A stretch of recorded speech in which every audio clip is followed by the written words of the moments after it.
Buen día, el equipo número 8 del grupo 6 de la materia Introducción a la Ingeniería Química, conformado por Daniel Armijo, Erika Domínguez, Ola Guijarro, Priscila Vélez e Iram Zamarrón, presentarán el tema Procesos del vino.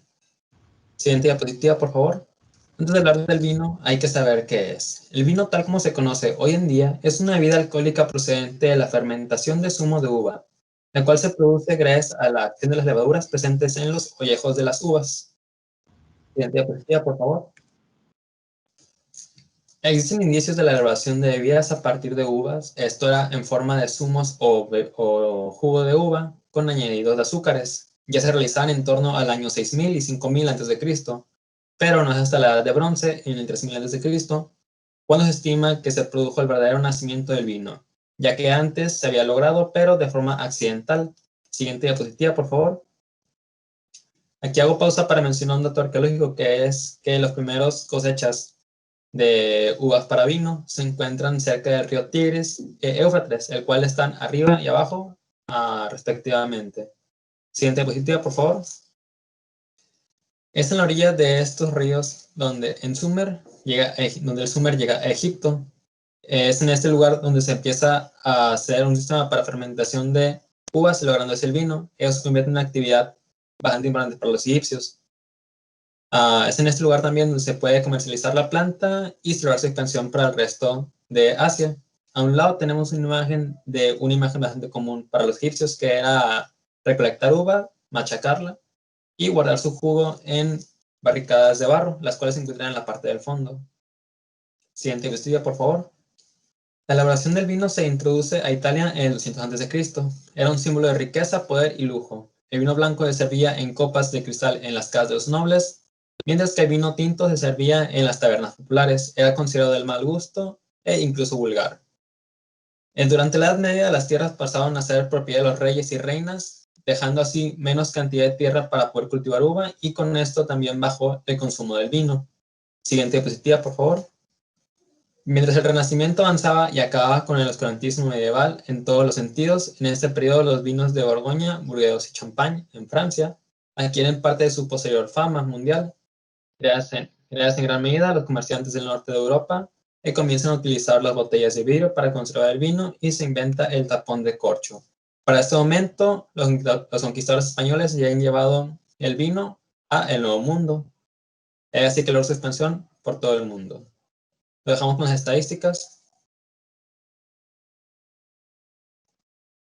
Bien, en cuanto a estadísticas mundiales, nacionales y locales, siguiente por favor. Dentro del marco mundial, los principales productores de vino en el mundo son Italia, Francia, España y Estados Unidos. Siguiente por favor. Aquí podemos observar una gráfica de la superficie mundial de viñedos en los países. Actualmente existen alrededor de 7.4 millones de hectáreas destinadas a este tipo de producción, siendo España la que encabeza la lista, con 969.000 hectáreas registradas en 2018. Siguiente, por favor. En esta siguiente gráfica podemos observar estadísticas mundiales acerca de la producción de vino en el mundo. Estos 10 países producen el 80% de vino en el planeta, y en 2018 se registró la segunda mejor producción en los últimos 20 años, después del 2017, uno de los años más bajos de la historia. Siguiente, por favor. Y por último tenemos aquí cifras de importaciones y exportaciones mundiales. En este ámbito, España como el principal exportador en el mundo y Alemania como el mayor importador. Siguiente, por favor. Y en un marco nacional, en México se cuenta con alrededor de 32.000 hectáreas de viñedos. Sin embargo, la mayoría de esta está destinada al cultivo de uva de mesa. Solamente 5.000 hectáreas se utilizan para producir el vino, y la mayoría de estas se sitúan en Baja California. También otros importantes estados en este ámbito son Querétaro, Coahuila y Aguascalientes. Siguiente, por favor. Según datos de la Organización Internacional de la Viña y el Vino, en 2016 los mexicanos consumieron 89.5 millones de litros de vino, de los cuales el 30% fue de origen mexicano y lo demás fue importado de países como España, Francia, Chile, Argentina y Estados Unidos. En 2017 el país consumió alrededor de 54.8 millones de litros, lo que posicionó al país como el país con mayor consumo en América Latina. y la producción anual de vino es de aproximadamente 198.000 hectolitros. Siguiente, por favor. Por último, a nivel local, la producción de vino es una industria naciente. La entidad cuenta con zonas de potencial para el cultivo de la uva, aunque este no es muy grande. En 2015 se registraron 4 empresas productoras con una producción superior a las 9.000 botellas por año. Y una vinícola importante del estado es la Vinícola de las Maravillas, situada en el municipio de García. Bueno, hablando de insumos, la uva es la materia prima para la elaboración del vino. Este nace a partir de un proceso natural en el que el azúcar, a través de la fermentación del mosto, se transforma en alcohol. El mosto es el zumo de uva que contiene diversos elementos de la uva, como pueden ser la piel y las semillas. Bueno, con respecto al proceso, a través de un mismo proceso se pueden obtener 3 tipos diferentes de vino, que es el vino blanco, el vino tinto y el vino rosado. Un proceso importante en la elaboración del vino es la fermentación, en donde en total hay 2 fermentaciones en este proceso, que son la fermentación alcohólica y la fermentación maloláctica. Aquí tenemos un diagrama de bloques sobre el proceso de elaboración del vino.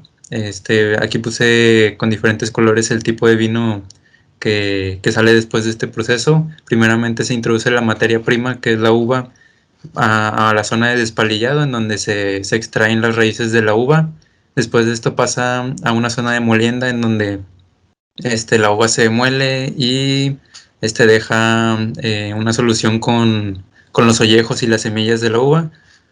Por el lado, para el proceso del vino blanco, después de aquí pasa un proceso de filtración para separar estos ollejos y las semillas y solamente dejar el puro líquido de la uva. Después de aquí pasa una fermentación, la cual es una fermentación alcohólica, en donde se puede agregar levadura comercial o bien utilizar la misma levadura que tienen las uvas, que son los hongos. Y después de 2 semanas y a una temperatura de entre 15 a 29 grados Celsius, se produce la fermentación alcohólica, y después de este paso va a la zona de crianza directamente. Por otro lado, en el vino rosado, desde la zona de molienda, en lugar de filtrar los ollejos y las semillas, pasa directamente a la fermentación alcohólica, que es la misma que acá. Ocurre el mismo proceso, pero aquí a diferencia, se deja reposar un tiempo más para que los ollejos y las semillas hagan un proceso que se llama maceración. Este proceso hace que le dé más suavidad al vino, y aparte también le dé olor y sabor. Después de aquí, el vino rosado ya pasa directamente a la zona de crianza. Por último, el vino tinto sigue el mismo proceso del vino rosado, pero después de esta primera fermentación pasa a una segunda fermentación, la cual se llama fermentación maloláctica, en donde aquí se transforma el ácido málico a ácido láctico, y después de aquí pasa a la zona de prensado, en donde se extraen los ollejos y las semillas que no se habían quitado. Después de aquí pasa a la zona de estabilización, en donde lo que se busca es separar el ácido tartárico del vino a través de temperaturas muy bajas, para que se precipite y después decantarlo. Una vez que termine este proceso, pasa a la zona de filtración para obtener solamente el líquido, y ya después de filtrarse pasa también a la zona de crianza. En la zona de crianza ya los 3 vinos se cuidan, se tienen en condiciones limpias, y después de aquí pasa a la zona de envejecimiento, en donde en barriles dejan reposar alrededor de desde 16 meses hasta 40 meses, y ya finalmente pasa a la zona de embotellado, en donde ya se manda a las tiendas a vender. Y aquí tenemos una representación en el diagrama día, en donde primeramente en la zona de despalillado se agregó un extractor, y después de aquí pasa a la zona de molienda, en donde se agregó un molino de engranes. Después de aquí pasan a la zona de filtración, donde se utiliza un filtro de prensa, y en estos contenedores se realizan las fermentaciones. Si se fijan, aquí hay 3 contenedores, en donde el de acá arriba es la primera fermentación del vino blanco y pasa directamente a la zona de crianza. Por este lado también este mismo contenedor sellado hace la fermentación alcohólica, pero para el vino rosado y el vino tinto. En el caso del vino rosado pasa directamente a la zona de crianza y el vino tinto pasa a la segunda fermentación al segundo tanque sellado, y aquí ya ocurre la siguiente fermentación maloláctica. Después de aquí sigue a la zona de prensado, en donde se agregó como símbolo un compresor, y después de aquí sigue con un enfriador, pues realizar el proceso de estabilización, en donde se separa el ácido tartárico. Después de aquí se sigue a la filtración, donde se utiliza un mismo filtro de prensa, y finalmente también regresa a la zona de crianza, en donde los 3 vinos pasan a la zona de embotellado después de haber envejecido 40 meses aproximadamente, y después se obtienen ya las botellas de vino para vender. Aquí se encuentran las reacciones que ocurren en las dos fermentaciones. En el lado de la fermentación alcohólica, el azúcar se transforma en alcohol etílico, o bien la glucosa. En este caso se muestra aquí que la glucosa se transforma en este alcohol etílico y también libera dióxido de carbono, además de que esta reacción desprende calor, por lo que parece como si el vino estuviera hirviendo.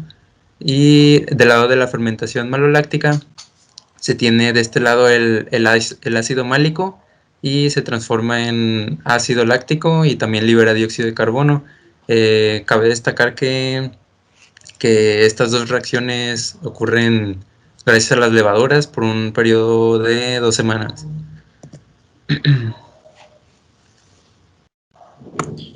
Las principales variables que se encuentran en el proceso es en la fermentación alcohólica, que el tiempo de duración va de 10 a 14 días en temperaturas con un rango entre 15 y 29 grados centígrados. Y como procesos unitarios tenemos la fermentación, que está la alcohólica, donde el azúcar del mosto se convierte en alcohol etílico, y luego cuando finaliza se da la fermentación maloláctica, donde ocurre la transformación del ácido málico en ácido láctico. Siguiente, por favor. Y de operaciones unitarias tenemos el extractor, donde se extraen las ramas, y luego el molino de engranes, donde se rompe el ollejo de cada una de las uvas sin que sus semillas se logren aplastar, por así decir. Y luego tenemos el filtro de prensa, que se utiliza para eliminar los alimentos del vino y que quede completamente limpio. Siguiente, por favor. Después tenemos el compresor, donde ocurre el prensado del vino, para así obtenerse el vino de prensa, rico en aromas y taninos. Y tenemos por último el tanque, donde se almacenan los líquidos y ahí se lleva a cabo la fermentación. Siguiente. Como servicios tenemos el agua, la energía y la refrigeración. Siguiente. Y como conclusión tenemos que el vino pues es un proceso ya muy antiguo y se sigue dando ahora, aunque aún se siguen cambiando los procesos, pero pues levemente gracias a la tecnología, como el despalillado, que antes era a mano y ahora se puede hacer gracias a una máquina. Y si se llega a alterar algún proceso, puede darnos vinos de muy mala calidad. Siguiente. Por último, tenemos 2 datos interesantes sobre el vino, que son, el primero es que las botellas de vino se guardan en posición horizontal para que el corcho permanezca húmedo, y el segundo es que el monje Dom Perignon descubre cómo elaborar el vino espumoso en la región de Champagne. Bien, eso sería todo. Muchas gracias por su atención.